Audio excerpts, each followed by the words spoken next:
दोस्तों नमस्कार। अक्सर आपने सुना होगा कि अगर आप हाईली क्वालिफाइड हैं, आपके पास बहुत बढ़िया जॉब है, तो आपकी लाइफ सेट हो गई। इसी मुद्दे को लेकर बहुत सारे परिवारों में और सोसाइटी में इस बात की चर्चा रहती है कि अगर हमारा बच्चा आईआईएम्स या आईआईटी में पढ़ लिया और अच्छी नौकरी मिल गई, तो जिंदगी सेट हो जाती है। लेकिन दोस्तों, अब ये इतिहास हो गया है। मैं ऐसा क्यों कह रहा हूं? इस वीडियो को पूरा देखिए, क्योंकि आपके परिवार में, आपके अपने करियर प्लानिंग में, इवन अगर आज भी आप किसी अच्छी पोजीशन पे हैं, तो आपको अपने बारे में चिंता करना जरूरी है। अगर आपने प्रेसिडेंट ओबामा का मैसेज नहीं पढ़ा है, या अमेरिका में जो आर्टिफिशियल इंटेलिजेंस कंपनियां काम कर रही हैं उनके सीईओज के अगर मैसेजेस नहीं पढ़े हैं, तो कृपया पढ़ लीजिए। क्योंकि अगले 5 साल के अंदर जितने high paying white collar jobs हैं, उनको एआई के माध्यम से रिप्लेस करने की तैयारियां शुरू हो गई हैं। मैं लेबर क्लास और अनस्किल्ड वर्कर की बात नहीं कर रहा हूं। मैं बात कर रहा हूं व्हाइट कॉलर जॉब्स की, हाईली पेड जॉब्स की।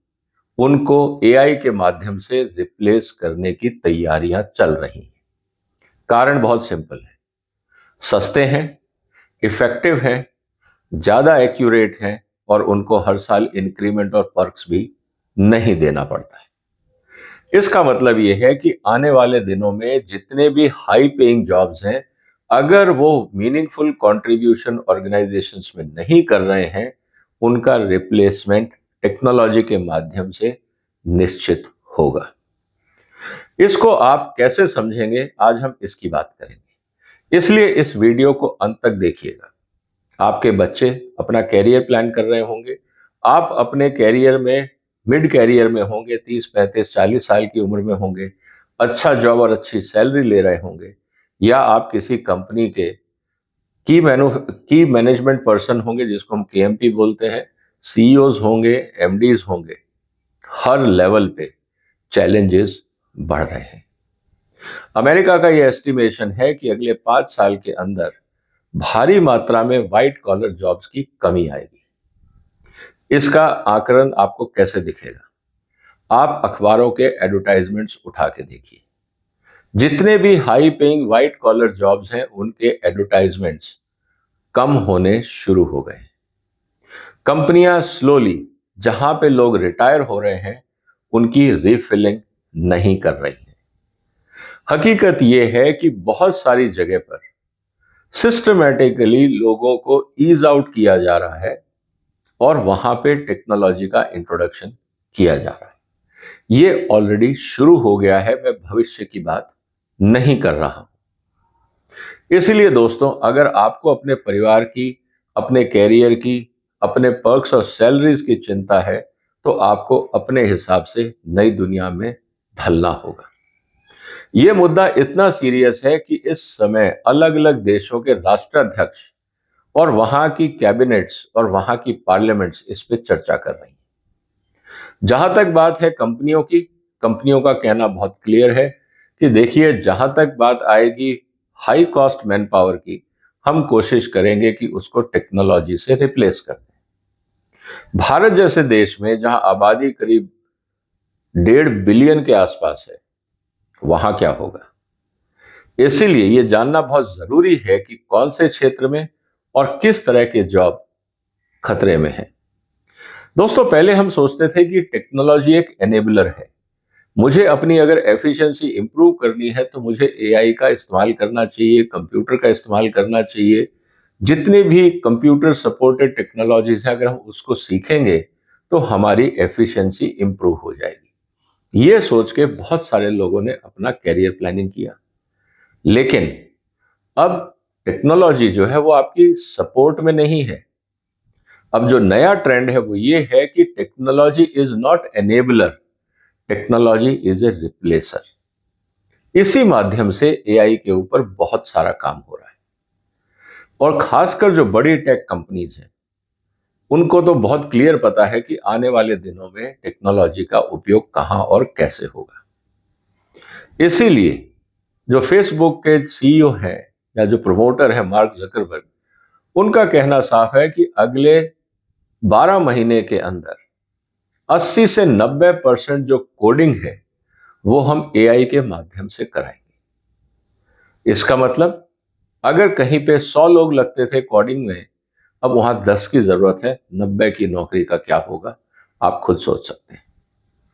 उसके अलावा जो ये कहा जा रहा है कि जो एआई के द्वारा कोडिंग की जाती है वो फास्टर है और ज्यादा एक्यूरेट है, उसमें गलतियां नहीं है या कम है। ऐसी स्थिति के अंदर आदमी के ऊपर खर्चा करना, मैन पावर को महीनों तक बैठाना, कोडिंग को एग्जीक्यूट कराना ताकि वो काम हो सके, ये बहुत मुश्किल होता जा रहा है। ये मैं सिर्फ फेसबुक की बात नहीं कर रहा हूं। मैं अभी एक ब्रोकिंग हाउस के चेयरमैन से मिला। उन्होंने कहा कि हम किसी प्रोडक्ट के लिए कोडिंग करवाना चाह रहे थे। मैंने अपनी टीम को बुलाया और पूछा कि इसको कितना टाइम लगेगा।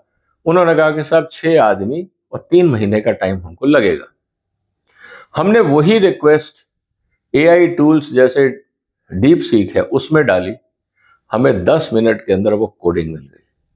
हमने उसमें कुछ मॉडिफिकेशन करने चाहे, वो हमने किए, अगले 3 मिनट में हमें वो मॉडिफाइड वर्जन कोडिंग का हमें मिल गया। हमने उसको टेस्ट किया, हमारी रिक्वायरमेंट पूरी हो गई। उनका सवाल मेरे से था कि विजय, अब मैं ये सोच रहा हूं कि why I need a dedicated IT team for coding. मैं 6 लोग 3 महीने रखूं, उनकी सैलरी दूं, खर्चे दूं और रेंटल स्पेस, क्योंकि बहुत सारी कमर्शियल स्पेस बहुत महंगी है, क्या मुझे इनकी जरूरत है? अब ये डिलेमा मेरे साथ है कि मैं इनको रखूं या जाने दूं। एक और ट्रेडिंग हाउस जो शुगर में डील करते हैं उसके सीईओ से मैं मिला। उन्होंने कहा कि हमने सिस्टमैटिकली करीब 80% जो हमारे आईटी डिपार्टमेंट में लोग थे उनको हमने रिलीज कर दिया। ये बात मैं कर रहा हूं भारत की। ये है स्थिति। जो मैं बहुत ज्यादा पॉपुलर और बड़ी कंपनियों की बात नहीं कर रहा हूं, ये मैं बात कर रहा हूं एवरेज एंटरप्रेन्योरशिप की। कहने का मतलब ये है दोस्तों कि अगर टेक्नोलॉजी का इनरोड इतना ज्यादा है तो आने वाले दिनों में क्या होगा आप सोच समझते हैं। अब सवाल इस बात का है कि हमको क्या करना है। एक मैसेज आईटी जो लीडर्स हैं उनकी तरफ से बहुत क्लियर है कि अगर आपका जॉब रिपीटेटिव है, आप कुछ उसमें क्रिएटिव काम नहीं कर रहे हैं, वैल्यू एडिशन नहीं कर रहे हैं, सिर्फ आप ऑफिस वर्क कर रहे हैं या एक जो सिस्टम है उसी के हिसाब से आप काम कर रहे हैं, आप आते हैं रोज वही काम करते हैं, तो शायद आपका रिप्लेसमेंट बहुत जल्दी हो जाएगा मशीन से। क्योंकि जहां तक बात है रिपीटेटिव कामों की, वो तो अब एआई कर ही लेगा, तो फिर जरूरत किस बात की है? जरूरत अब इस बात की है कि क्या आप क्रिएटिव आइडियाज लेके आ सकते हैं?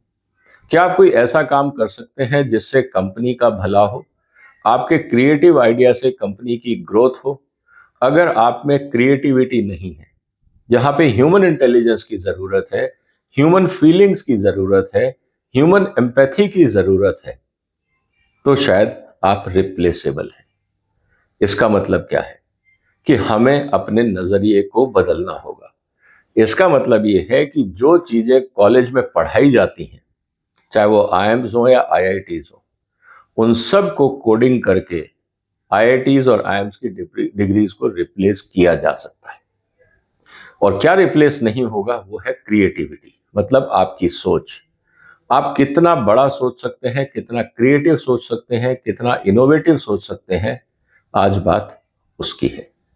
और दूसरे क्षेत्र जहां पे एआई को जनरली लोग डिस्करेज करेंगे, और वो है ह्यूमन टच, जहां पे इंसान को इंसान से बात करने में सहूलियत होती है, क्योंकि after all we are social animals. Human और मशीन इंटरफेस हमेशा अनकंफर्टेबल रहेगा। जहां पे ह्यूमन टू ह्यूमन इंटरफेस की जरूरत है, वहां शायद एआई ना आए, लेकिन ह्यूमन टू ह्यूमन इंटरफेस के बैकग्राउंड में उस वार्तालाप को ज्यादा एफिशिएंट और रिजल्ट ओरिएंटेड बनाने के लिए मशीन का उपयोग जरूर होगा। वर्चुअली हर क्षेत्र में रिप्लेसमेंट है, चाहे वो मार्केटिंग है, चाहे वो लीगल है, चाहे वो मेडिसिन है, चाहे वो टेक्नोलॉजी है, कोडिंग है, आईटी है। जहां पे भी आप रूटीन जॉब में फंस गए, आप ये समझ लीजिए कि एज ए प्रोफेशनल आपकी जिंदगी बहुत छोटी हो गई या श्रिंक हो गई। क्योंकि जो काम आज आप कर रहे हैं अगले साल 2 साल के अंदर वहां पे भी एआई टूल्स आ जाएंगे और कंपनियां अडॉप्ट करना शुरू कर देंगी। तो अब चुनौती हम सब की है दोस्तों। क्या हम क्रिएटिव सोच सकते हैं, आउट ऑफ बॉक्स सोच सकते हैं, कुछ हम ऐसा काम कर सकते हैं जिसमें वैल्यू एडिशन दिखे? क्योंकि एंड ऑफ द डे कंपनियों की ग्रोथ तो इसी पे डिपेंड करेगी कि हम कितने इनोवेटिव हैं, कितने रिजल्ट ओरिएंटेड हैं, हम क्या वैल्यू एडिशन कर रहे हैं। सिर्फ पोजीशन है, एक स्टैंडर्ड ऑपरेटिंग प्रोसीजर है, डेलीगेशन ऑफ अथॉरिटीज है, ये जो क्राइटेरिया है ये आने वाले दिनों में इमैटेरियल हो जाएगा, इनका कोई औचित्य भी नहीं रहेगा। आज एजेंटिक जो आर्टिफिशियल टूल्स हैं, एजेंटिक आईए टूल्स जो आ रहे हैं, उनका पर्पस यही है कि हर एप्लीकेशन के लिए आपको एक एआई टूल मिल जाएगा। आपको लोगों की अटेंडेंस देखनी है, टूल मिल जाएगा। आपको कोई कोडिंग करनी है, उसका टूल मिल जाएगा। आपको कोई मार्केटिंग प्लान बनाना है, उसका टूल मिल जाएगा। आपको कोई एज ए जर्नलिस्ट कॉपीराइट चाहिए, वो मिल जाएगा। कॉपी ड्राफ्टिंग चाहिए, वो मिल जाएगा। एज ए लॉयर आपको केस ड्राफ्टिंग चाहिए, वो मिल जाएगा। तो फिर आपको 50 लोगों की, 10 लोगों की टीम रखने की जरूरत क्या है? इसका मतलब ये है कि हमें अब अपना जो ह्यूमन पोटेंशियल है, जिसको हम बोलते हैं थिंकिंग एबिलिटी, और थिंकिंग एबिलिटी के साथ जो क्रिएटिविटी है, अब हमें उन स्किल्स को बिल्ड करना होगा। क्या हमारे जो मैनेजमेंट कॉलेजेस हैं, इंजीनियरिंग कॉलेजेस हैं, क्या वो इस तरह का एजुकेशन देंगे? या हम अभी भी यूजीसी, आईसीएआर और बाकी जो हमारे सीएसआईआर के आउटडेटेड कॉन्सेप्ट्स हैं, उनके सहारे चलेंगे? क्योंकि हमारे यहाँ पे कोर्स करिकुलम में लिखा हुआ है कि आपको ये पढ़ाना है, ठीक है, लेकिन उस पढ़ाई का उपयोग क्या है? कि आपको डिग्री मिल जाएगी, वो भी ठीक है, लेकिन क्या ये पढ़ाई आपके ह्यूमन क्रिएटिविटी को, ह्यूमन इनोवेशन को प्रमोट कर रही है? अगर नहीं, तो आज की दुनिया में ये एजुकेशन सिस्टम एक लायबिलिटी है। क्यों आप लोगों को एक गलत फहमी में रख रहे हैं कि ये पढ़ाई करके आपकी जिंदगी सुधर जाएगी? ऐसा नहीं होने वाला है। इसीलिए दोस्तों, अब आपको ये सोचना है, परिवारों में चिंता करिए, ऑफिस में करिए, कलीग्स के साथ करिए, जिस महफिल में बैठे हो वहां ये चर्चा करिए कि आने वाले दिनों में क्या होने वाला है। और सबसे इंपॉर्टेंट बात जो अक्सर हम गलत फहमी में रहते हैं, वो ये तो अभी अमेरिका में हो रहा है, ये तो विदेशी लोगों के साथ हो रहा है, हमारा नंबर तो बहुत दूर है, अभी तो भारत में आने में कई 100 साल लग जाएंगे। ऐसा नहीं है। टेक्नोलॉजी ट्रांसफर इंस्टेंट और रियल टाइम पे होती है। आज जितना हिंदुस्तान में चैट जीपीटी लोग इस्तेमाल करते हैं, दुनिया में शायद कहीं नहीं करते होंगे। जितना फेसबुक, यूट्यूब भारत में इस्तेमाल होता है, दुनिया में कहीं नहीं होता है। जितनी भी आईटी टेक्नोलॉजीज ऑनलाइन अवेलेबल हैं, उसका ऑलमोस्ट 80% मार्केट भारत है। तो ये कहना कि एआई टूल्स भारत में नहीं आएंगे, जैसा मैंने आपको 2 एग्जाम्पल दिए, ब्रोकिंग हाउस का और ट्रेडिंग कंपनी का, ये भारत के छोटे शहरों में है। ये कोई दिल्ली बंबई की बात नहीं कर रहा हूं, ये भारत के 20 ही टाउन में लोग ऑपरेट कर रहे हैं। उनका ये असेसमेंट है कि एआई टूल्स उनको बेनिफिट दे रहा है।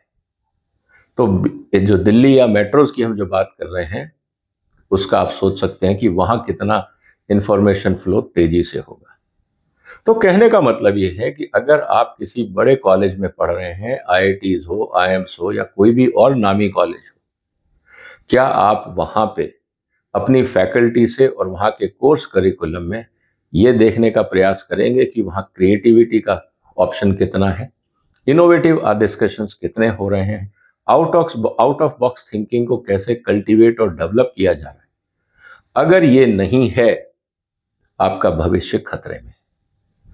यूनिवर्सिटीज और कॉलेजेस को कोई फर्क नहीं पड़ता, क्योंकि उनको आपने फीस दे दी, आपको वो एक सर्टिफिकेट दे देंगे, लेकिन वो सर्टिफिकेट क्या आपकी जिंदगी को बचाएगा?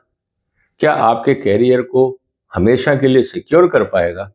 ये बहुत बड़ा सवाल खड़ा हो गया। हो सकता है कि आप आज एडमिशन लें और 4 साल बाद जब आप निकलेंगे डिग्री लेके बाहर, शायद उस डिग्री की यूटिलिटी ही ना रहे। तो दोस्तों, बहुत इंपॉर्टेंट है बदलती हुई दुनिया को समझना, अपने कैरियर को समझना, अपने आसपास जो घटनाएं हो रही हैं उनको समझना, और सिर्फ अपने डोमेन तक ना रह के मल्टी स्किलिंग पे ध्यान देना, मल्टी नॉलेज पे ध्यान देना। क्योंकि जो फ्यूचर है उसमें बहुत साफ कहा गया है कि अगर आपका स्टेम पे फोकस नहीं है, स्टेम का मतलब है science, technology, engineering and mathematics, management नहीं, याद रखिए, management will be replaced by technology. अगर आप क्रिएटिव नहीं है, आप में एनालिटिकल एबिलिटी नहीं है, थिंकिंग एबिलिटी नहीं है, क्रिएटिविटी नहीं है, आपकी यूटिलिटी बहुत कम हो जाएगी। इसको सोचिए। उम्मीद है कि वीडियो आपको पसंद आया होगा। इसको शेयर करिए, इस पर चर्चा करिए, महत्वपूर्ण मुद्दा है। उम्मीद है आपका परिवार भी आपके साथ जुड़ेगा इस सोच में और कोई नया रास्ता निकलेगा। परिवार के लिए, समाज के लिए और देश के लिए इनोवेशंस और क्रिटिकल थिंकिंग एक ही रास्ता है।